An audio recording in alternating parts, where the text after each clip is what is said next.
नमस्कार, मैं हूं पंकज मटपाल और आज इस वीडियो में मैं दूंगा आपके कुछ सवालों के जवाब। तो शुरू करते हैं ये कार्यक्रम। और पहला सवाल जो मैं ले रहा हूं ये पूछा है मलय चक्रवर्ती ने। मलय चक्रवर्ती जी, आपने बताया कि आप आसनसोल के रहने वाले हैं और 2023 से आप म्यूचुअल फंड्स में इन्वेस्ट कर रहे हैं SIP के जरिए। और आपके पास है HDFC flexi cap fund, ICICI large and mid cap fund, Tata small cap fund, Nippon India large cap fund. तो लार्ज कैप है, लार्ज एंड मिड कैप है, फ्लेक्सी कैप है, स्मॉल कैप है। मिड कैप फंड आपके पास नहीं है। मेरी सलाह आपको ये होगी कि आप एक मिड कैप फंड अपने पोर्टफोलियो में ऐड करें। तो क्योंकि HDFC फ्लेक्सी कैप फंड का भी मेजर लोकेशन लार्ज कैप में ही है और Nippon India large cap fund भी आपके पास अलग से है जो कि लार्ज कैप में है। आप एक काम कर सकते हैं, यदि लॉन्ग टर्म के नज़रिए से आप निवेश कर रहे हैं तो HDFC फ्लेक्सी कैप फंड को आप HDFC mid cap opportunities fund में स्विच कर लें। मतलब कि आगे की जो SIP है वो आप HDFC फ्लेक्सी कैप फंड के बजाय HDFC mid cap opportunities fund में करें। HDFC फ्लेक्सी कैप फंड अच्छा है, लेकिन मैंने सिर्फ इसलिए कहा है कि आपके पोर्टफोलियो में लार्ज कैप एलोकेशन बहुत ज़्यादा है और मिड कैप कम है, तो इसके लिए ये सही रहेगा। साथ ही आप PPF और पोस्ट ऑफिस RD में भी इन्वेस्ट कर रहे हैं। और अब क्योंकि पोस्ट ऑफिस RD में आपने ऑलरेडी शुरू कर दिया है तो आपको कंप्लीट करना होगा। PPF में तो आप अपनी इच्छा के अनुसार जितना अमाउंट चाहें उतना कर सकते हैं, मतलब मिनिमम 500 रुपीज़ करना होता है। तो अभी आप कह रहे हैं कि 4000 रुपीज़ पर मंथ आप कर रहे हैं, तो मेरे हिसाब से उसे आप थोड़ा कम कर सकते हैं, क्योंकि जब लॉन्ग टर्म की बात हो तो फिर ऐसे में इक्विटी आपको बेटर रिटर्न्स दिला सकती है। हालांकि एसेट एलोकेशन जरूरी है, लेकिन जब हम बात कर रहे हो इंस्टॉलमेंट में इन्वेस्ट करने की और लॉन्ग टर्म के लिए, तो RD और PPF के मुकाबले म्यूचुअल फंड्स आपके लिए बेहतर रहेंगे। अगला सवाल जो मैं ले रहा हूँ ये पूछा है मीनू गर्ग ने। और मीनू जी, आपने कहा है कि आप नए हैं म्यूचुअल फंड्स के लिए और अभी आप 5 लाख रुपए इन्वेस्ट करना चाहते हैं 5 साल के लिए। तो इस वक्त पर जिस तरह का मार्केट है उसको देखते हुए मेरी राय यह है कि आप multi asset allocation funds, balance advantage funds और साथ ही थोड़ी मात्रा में large and mid cap fund में निवेश कर सकते हैं। हालांकि किस तरह के फंड्स में निवेश करना है ये काफ़ी हद तक निर्भर करता है कि आपका ऑब्जेक्टिव ऑफ इन्वेस्टमेंट क्या है, आपका रिस्क एपेटाइट कैसा है और कितने समय के लिए आप इन्वेस्ट करना चाहते हैं, उस हिसाब से तय किया जा सकता है। क्योंकि शॉर्ट टर्म में इक्विटी में रिस्क ज़्यादा होता है, लेकिन लॉन्ग टर्म की बात करें तो रिस्क, जो उतार चढ़ाव का रिस्क है वो कम हो जाता है और आप अच्छे रिटर्न्स की उम्मीद कर सकते हैं इक्विटी से लॉन्ग टर्म में। शॉर्ट टर्म में डेट में इन्वेस्ट करना बेहतर माना जा सकता है। तो ऐसे में फिर भी मैं आपको कहूँगा कि अगर ये 5 साल के हिसाब से आप इन्वेस्ट कर रहे हैं और आप म्यूचुअल फंड्स के उतार चढ़ाव को समझते हैं, तो ऐसे में आप ICICI prudential multi asset fund इसमें इन्वेस्ट कर सकते हैं। साथ ही HDFC बैलेंस एडवांटेज फंड या मेरे एसेट बैलेंस एडवांटेज फंड में आप इन्वेस्ट करें। और साथ ही large and mid cap fund, Motilal Oswal large and mid cap fund को आप कंसिडर कर सकते हैं। और साथ ही आप क्वांटामेंटल फंड में भी इन्वेस्ट कर सकते हैं। बढ़ते हैं आगे और लेते हैं अगला सवाल।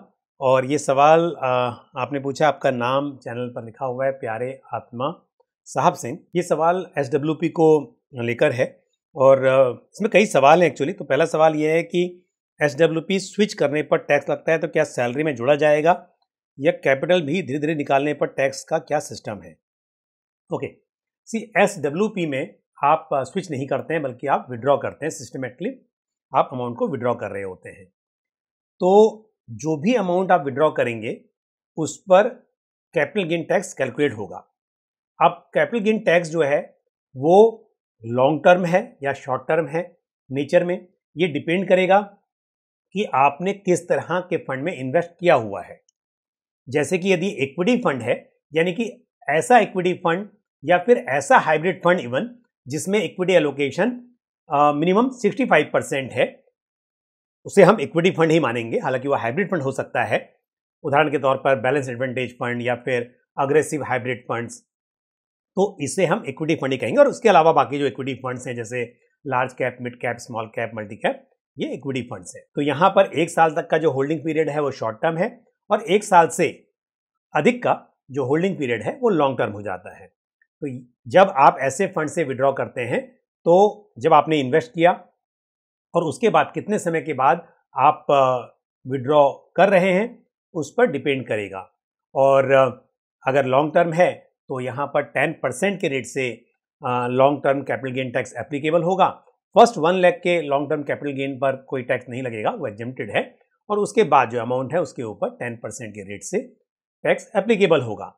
और short term capital gain tax जो है वो 15% के रेट से एप्लीकेबल होगा। और यहाँ पर कोई एग्जेम्पशन नहीं है, जैसा लॉन्ग टर्म में मैंने कहा कि 1 लाख तक एग्जेम्प्टेड है। शॉर्ट टर्म में जो भी कैपिटल गेन होगा उस पर टैक्स लगेगा। अब मान लीजिए आपने ऐसी स्कीम में किया हुआ है जहां पर इक्विटी एलोकेशन जो है वो या तो बिल्कुल भी नहीं है या फिर वो 35% से कम है, तो उसे हम कहेंगे नॉन इक्विटी फंड। इस कैटेगरी में आपके जो भी डेट फंड्स हैं वो सभी आएंगे। उसके अलावा कंजर्वेटिव हाइब्रिड फंड भी इसी कैटेगरी में होगा, गोल्ड सिल्वर फंड भी इसी कैटेगरी में होगा। और यहां पर शॉर्ट टर्म और लॉन्ग टर्म जैसा कोई बाइफर्केशन नहीं है आपके कैपिटल गेन पर। जो भी प्रॉफिट होगा उस पर आपके इनकम टैक्स स्लैब के हिसाब से आपको टैक्स चुकाना होगा। तो 1 अप्रैल 2023 के बाद यदि यूनिट्स परचेज की गई हैं तो ये नियम लागू होता है। उससे पहले इंडेक्सेशन का बेनिफिट मिलता था। तो यदि किसी इन्वेस्टर ने पहले से इन्वेस्ट किया हुआ है तो वो यूनिट्स जो 1 अप्रैल 2023 से पहले अलॉट हो चुकी थी उन पर इंडेक्सेशन का बेनिफिट मिलेगा। लेकिन अब जो यूनिट्स अलॉट हो रही हैं उन पर, जैसा मैंने कहा, कि जो भी कैपिटल एप्रिसिएशन होगा उस पर आपको इस हिसाब से टैक्स चुकाना होगा। अब तीसरी कैटेगरी है जहां पर इक्विटी एलोकेशन मिनिमम 35% लेकिन 65% से कम, यानी कि मिनिमम 35% एलोकेशन होगा और इसके अंदर आपके एक बैलेंस्ड हाइब्रिड फंड एक कैटेगरी है वो आ सकती है। हालांकि इस कैटेगरी में फंड्स बहुत कम हैं और मतलब आप बैलेंस हाइब्रिड फंड और बैलेंस्ड एडवांटेज फंड में कंफ्यूज ना हो। बैलेंस्ड हाइब्रिड फंड अपने आप में एक अलग कैटेगरी है जहां पर इक्विटी एलोकेशन 40% टू 60% रहता है। तो यदि आप इस तरह की कैटेगरी में निवेश करते हैं तो यहां पर आपको इंडेक्सेशन का बेनिफिट मिलेगा, यानी कि 3 साल तक का होल्डिंग पीरियड जो है वो शॉर्ट टर्म है, उस पर आपको स्लैब रेट के हिसाब से टैक्स लगेगा। और 3 साल के बाद यदि आप रिडीम करते हैं यूनिट्स को तो वहां पर विद इंडेक्सेशन बेनिफिट 20% के रेट से टैक्स एप्लीकेबल होगा। तो ये थी बात कि आपने किस तरह की स्कीम में इन्वेस्ट किया हुआ है और फिर कितना समय होल्ड करने के बाद यूनिट्स रिडीम हो रही हैं। ऐसा भी हो सकता है कि कहीं आपने इन्वेस्ट किया और इमीडिएटली आपने रिडम्पशन शुरू कर दिया।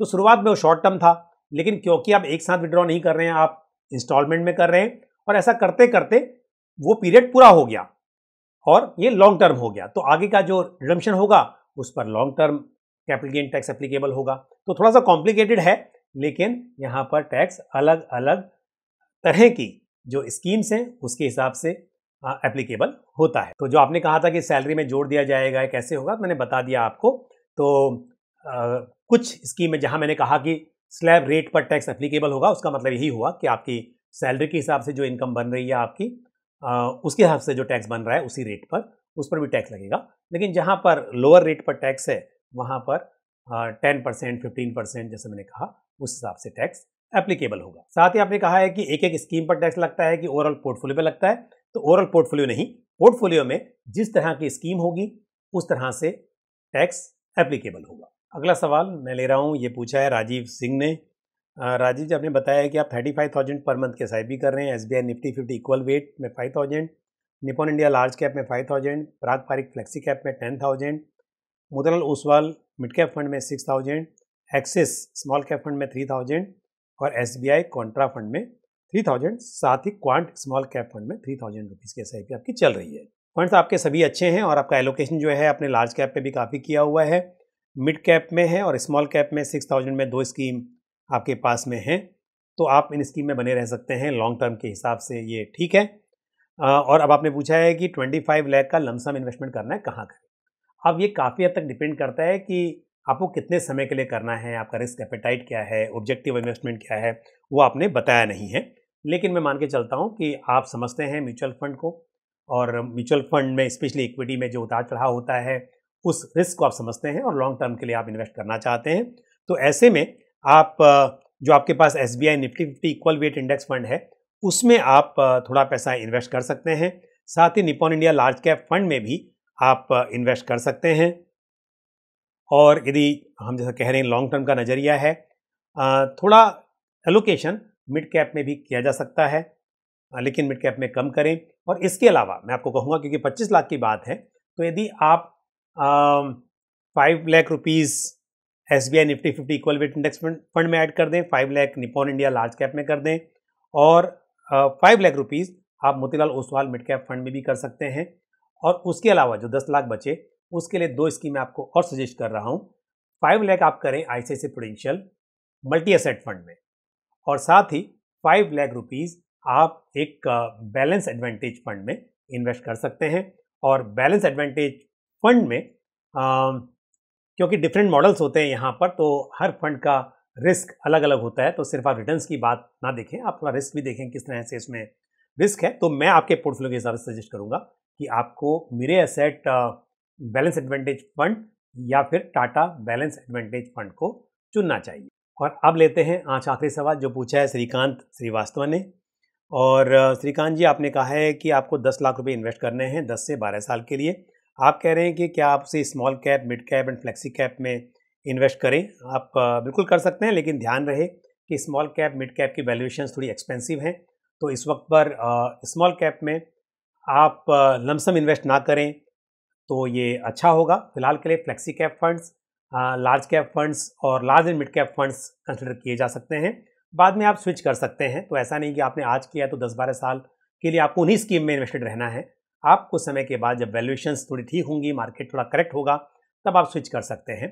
दूसरी बात, जब भी आप स्विच करेंगे, जैसा मैंने कहा है अपने इस सजेशन में, यदि आप कुछ समय के बाद में स्विच करते हैं या फिर जैसा आपने पूछा है कि 10-12 साल के बाद आप इसे किसी हाइब्रिड फंड में स्विच करें और STP करें, फिर वहाँ से आप SWP करें, तो किसी भी वक्त पर जब आप स्विच करेंगे तो उस पर कैपिटल गेन टैक्स एप्लीकेबल होगा।